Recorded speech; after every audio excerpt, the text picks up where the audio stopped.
निकल यहाँ से, निकल। सारा दिन घर में एक ही काम होता है, दूध लाने का। अब वो भी तेरे से नहीं लाया जाता, उसके लिए भी बहानेबाजी चल रहे हैं। ऐसे नहीं खिलाने वाली मैं रोटी तेरे को। बेटा रोज मैं ही तो दूध लेकर के आता था। 2-3 दिन से मेरी तबीयत खराब है, मुझसे तो चला भी नहीं जाता, मैं कैसे दूध लेके आऊंगा। अरे ये बहाने और ड्रामेबाजी रोज रोज नहीं चलेंगे, तुझे हराम की खाने की आदत पड़ चुकी है। मैं तुम्हारे बाप की उम्र का हूँ और तुम मुझसे कैसे बात कर रही हो। बाप की उम्र का है ना, तभी तुझे यहाँ फ्री फोकट में खाना खिला रही थी, नहीं तो अब तक तुझे घर से बाहर निकाल देती। लेकिन आज है ना, हद हो चुकी है। बहू, हर माँ बाप का एक सपना होता है कि बुढ़ापे में उसका बेटा और उसकी बहू उसकी सेवा करेंगे, लेकिन बेटी आज मैं मेरा ये सपना टूटते हुए देख रहा हूँ। अबे ओ बुड्ढे, मुझे फालतू की शिक्षा देने की जरूरत नहीं है, तेरे से ज्यादा संस्कार जानती हूँ मैं। और घर में तेरे जैसे निकम्मे हो जाए ना, तो उनके साथ यही होना चाहिए जो मैं तेरे साथ कर रही हूँ। बेटी, मैं बस अपने बेटे के लिए इस घर में पड़ा हुआ हूँ, वरना मैं कब का ये घर छोड़ के चला जाता। एक बार बस उसे आ जाने दे, मैं उससे अपने आप बात कर लूंगा। एक कदम भी घर के अंदर नहीं, निकल यहाँ से। अरे शर्म नहीं आई? बाप जितनी उम्र के आदमी को धक्के मार रहे हो, डूब के मर जाओ कहीं। अबे ओए माइती, तुझे नहीं पता ये बुड्ढा कितना खड़ूस है, इसने हमारी जिंदगी आराम कर रखी है। बहुत अच्छी बात बेटा, जब इंसान जवान होता है ना तो अपनी जवानी का जोश होता है। अरे कभी उन घरों में जाके देखा है जिन घरों में बुजुर्ग नहीं है, बुजुर्गों का साया नहीं है? अरे अपने आप को भाग्यशाली समझो कि तुम्हारे घर में बुजुर्गों की छत्र छाया है, लेकिन तुम जैसी जनरेशन इनकी इज्जत करना नहीं जानती। इस पे ज्यादा ही तरस आ रहा ना, तो इसको अपने साथ ले जाओ, पता चल जाएगा कैसा डीठ है ये बुड्ढा।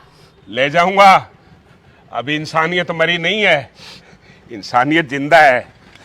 और लेकिन तुम देखना तुम्हारा असर क्या होगा, ऊपर वाला है ना, सब देख रहा है।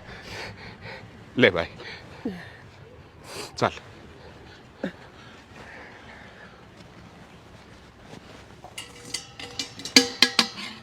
राजीव, कुछ दुख दर्द तकलीफें हमें अपने कर्मों के हिसाब से मिलती हैं। लेकिन भाई साहब, मैंने तो आज तक कभी किसी का बुरा नहीं किया, फिर भगवान पता नहीं मुझसे किस जन्म का बदला ले रहा है। कोई नहीं, सब ठीक हो जाएगा, किसी बात की चिंता मत करो और इसे अपना ही घर समझो। ठीक है भाई साहब। अभी बुखार है तुझे? नहीं, ठीक है।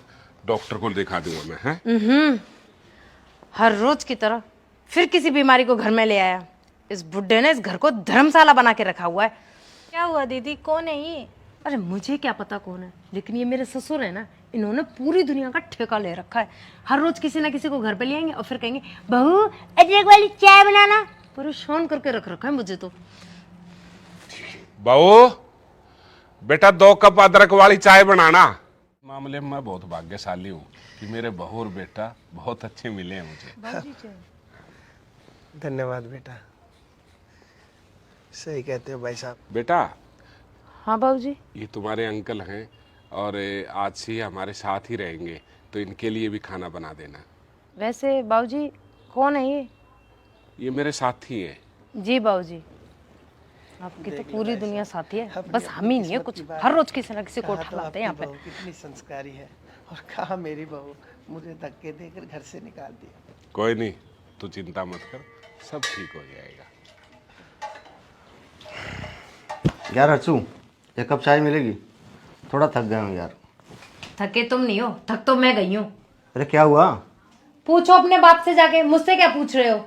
आज फिर किसी बीमारी को घर में ले आए और पता क्या बोले, आज से ये भी यही रहेगा। इसी काम के लिए हूँ क्या मैं?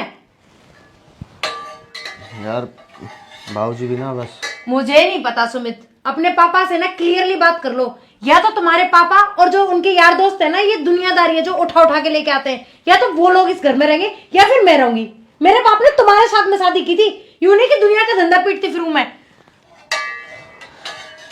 ठीक है, मैं बाबूजी से बात करता हूँ आज। बाबूजी।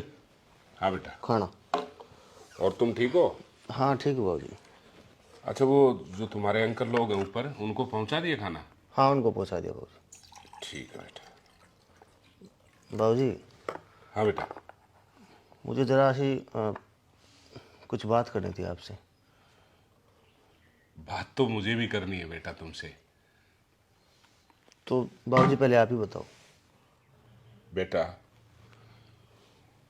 कसूर तुम्हारा नहीं है और ना ही कसूर इस नई जनरेशन का है।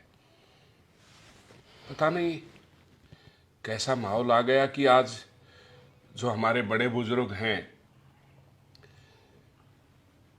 और जो उनके बच्चे हैं, उनका आपस में तालमेल, कॉम्बिनेशन नहीं बन पा रहा।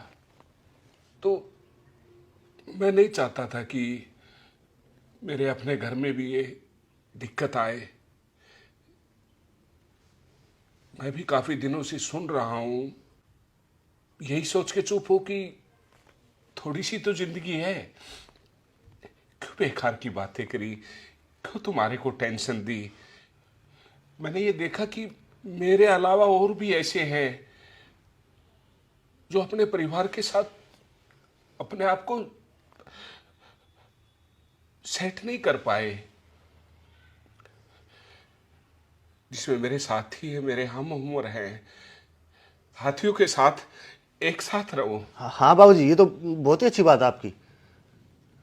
इसीलिए बेटा आज मैंने फैसला लिया है कि इस घर को मैं वृद्धाश्रम बनाऊंगा।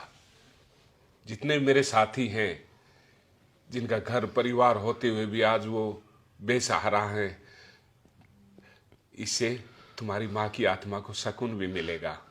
तो बेटा तुम, बहू, बच्चे अपने रहने का कहीं और इंतजाम कर लो।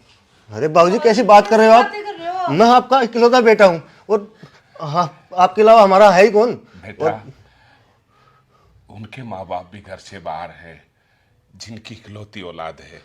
और नहीं मैं बाबूजी, आप दोनों से हाथ जोड़ के माफी मांगता इतना हूं देखो ना, कि देखो ना बाबूजी इतने क्या कह रहे टाइम हैं। तक मुझ नाचीज को झेला। और बाबूजी मत कीजिए ड्रामा। इससे पूछो तू किस लिए आया था मेरे पास? बाबूजी आपसे एक बात करनी है। यही बात करनी थी ना? या तू ये रहेगी या मैं रहूंगा? देखो बहु बुजुर्ग, जो मैंने तो अपनी पूरी जिंदगी की कमाई अपने घरों में लगा देते हैं और उनके बच्चे उनको एक पल में धक्के मार के निकाल देते हैं। लेकिन मैं उन जैसा नहीं हूं।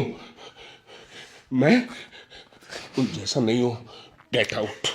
बाबूजी मैंने कहा आई से गेट आउट। निकल जाओ यहां से। बाबूजी मेरे लिए मर चुका है तू। और मैं उन साथियों से कहना चाहता हूं, कभी भी कमजोर मत पड़ना। अगर किसी और साथी के साथ ये वारदात, ये हालात हैं, तो हिम्मत, क्योंकि ये सपनों का घर आपकी मेहनत से बना है और आप इसके मालिक हैं। अगर कल को बच्चे हमारे ऊपर हावी हो गए और हम चुपचाप सहन कर रहे हैं, तो हम बुजदिल हैं। बुजदिल नहीं बनना, हमें कठोर बनना है। हरे कृष्णा, हरे कृष्णा।